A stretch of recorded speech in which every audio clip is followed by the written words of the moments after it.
Alright, happy March 11th, everybody. This is part 3 of the 1-year anniversary of Fukashima. This guy is a very interesting specialist who knows about a lot of radiation things, and from his accent, he definitely sounds like, well, he said his mom was born in Japan.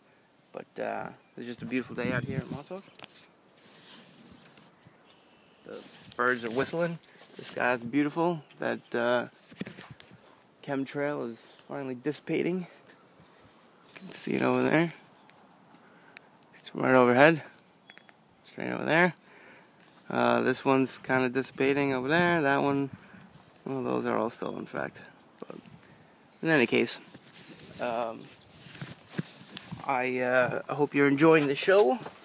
Like I said, don't be getting too freaked out about any of these things, because the reality is that we are already in the midst of dealing with it. If you live in Philadelphia and you were a prospective mom, you definitely have already dealt with it, as 30% higher infant mortality rate since that jet stream has been bringing that radiation from Fukushima over to America.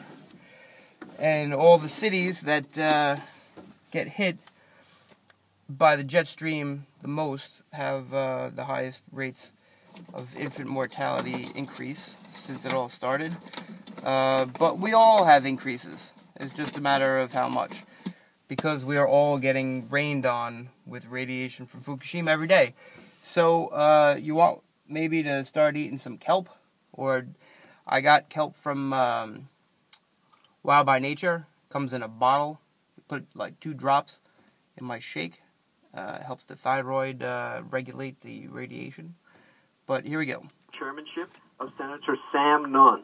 They were commenced on March 20th of 1995, and 6 years later, in direct response to 9/11, U.S. Secretary of State Colin Powell formally labeled Omu Shinriko a terrorist organization and froze their monetary assets in the United States. Now, this is how seriously artificial generation of earthquakes is taken in the United States. And unfortunately, we have a lot of anti-Semitic, unbelievably, propaganda that's now being perpetrated by reporters such as Jim Stone, who say that the Fukushima Daiichi attack was done by the Israelis because Stuxnet was originally used by Mossad.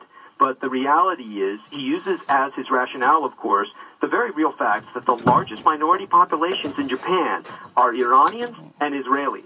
And a lot of people don't know this, but those are the largest minority populations in Japan. They control all of Japan's foreign criminal assets.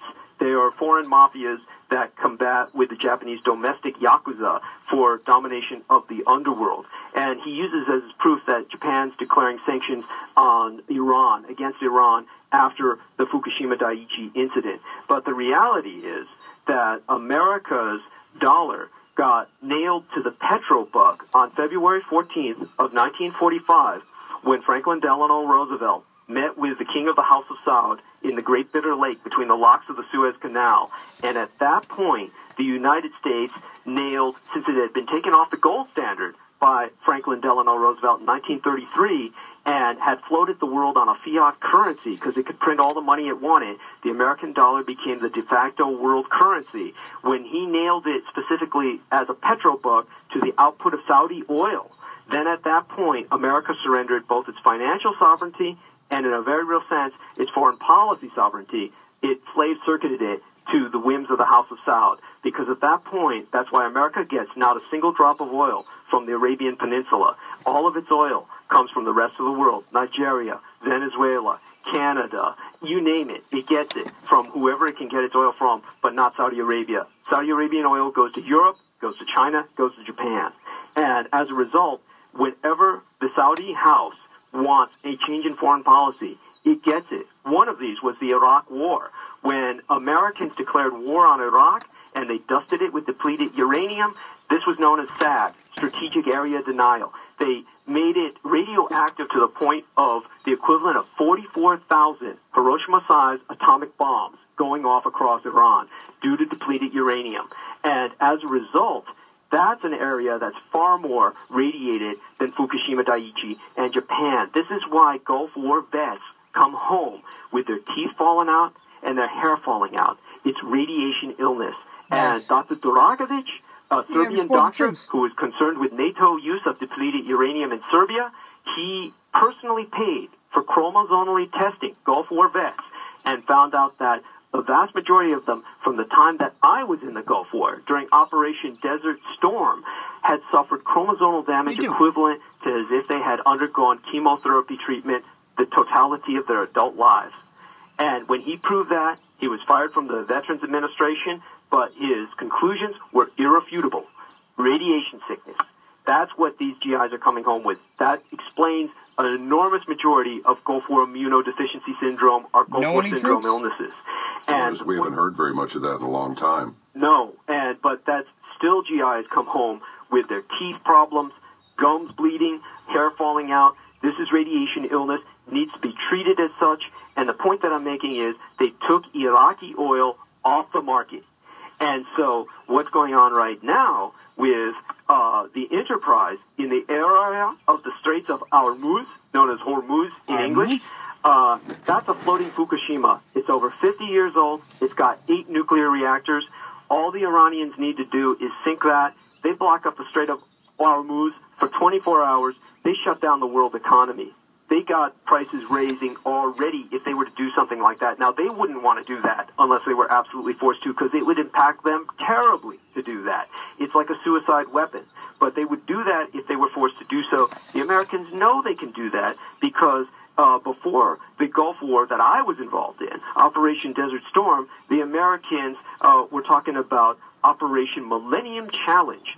And that was actually set up, that was actually set up before the Bush War II, if I remember correctly. These days, I'm getting all of my war games exercises mixed up. But all you have to do is look up Operation Millennium Challenge. And what they did was they took a Marine Corps general, General Van Ripper, and his last name's spelled V-A-N-R-I-P-E-R. And General Van Ripper basically was employed out of retirement to be the enemy. And he was using only just the most basic pleasure cruisers, speedboats, anything a third world nation would have, but no true military weapons. What he did was he war-gamed that he had Chinese silkworm missiles, which were designed by a Chinese American who had defected to the Chinese because he had been so persecuted here in the United States. In the war game, he took down the USS Enterprise and its entire carrier task force, all 16 of them. He sank the entire 16-ship fleet. And the Pentagon said, well, we don't have to change anything, and he resigned in disgust. Unbelievable. Let me ask you something, Douglas, before we run out of time, because we're getting close. Yes. It's been a really fast hour, as it always is. We must have you back for more. Yes. What are the ramifications for the west side of the United States? Looking at these wind currents, they blow westerly largely. I mean, there are those regions you discussed earlier. They're definitely getting some of it, but a lot of wind is blowing directly to the Pacific Northwest. And there's already been a report some months ago now that... I'm going to talk about these at some of the conventions that I'll be attending and speaking at. We don't have time to cover it right now, but I do want to talk about this. I do cover some of this information. We're going to have our last run of DVDs, and I do need to bring this up or my own sponsors will get on me. 20 seconds, hurry. I want to emphasize that our last run of DVDs are on sale. Go to my website and buy them, 2 for the price of 1. We're going to run them down to nothing because we're going to publish 2 books. The Red Undead at ConspiracyCon June 2nd through June 3rd. We're going to try and have John B. Wells do a live feed with us if he's willing to come because George Roy's going to be there. All right. We got to go, Douglas. They're going to chop us off, my brother, but we'll be talking soon. And stay in touch, and I'll see you out there. Excellent. Hopefully we'll be on again soon for Vietnam Veterans Memorial Day. ConspiracyCon June 2nd, 3rd. Check out my website, DouglasDietrich.com. All right. Good night. Douglas Dietrich. We'll be back. This is Coast to Coast AM. All right. He was in charge of shredding documents.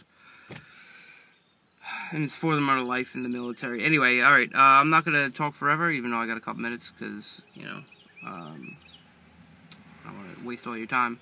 You know it all if you've heard these things. Breathe, eat, drink, say, do, think. Half your body weight in ounces of water. Drink water. Stop putting things in it. Even I just went over my neighbor Judy's house yesterday, and she has this Crystal Light stuff that says, ooh, it's stevia and sugar. Yeah, it's garbage. It's poison, and it's poison that comes in individually wrapped servings. that are filling up our dumpsters with way too many things. Alright. I love you guys every day. Have a beautiful day living. Now. LIVIN.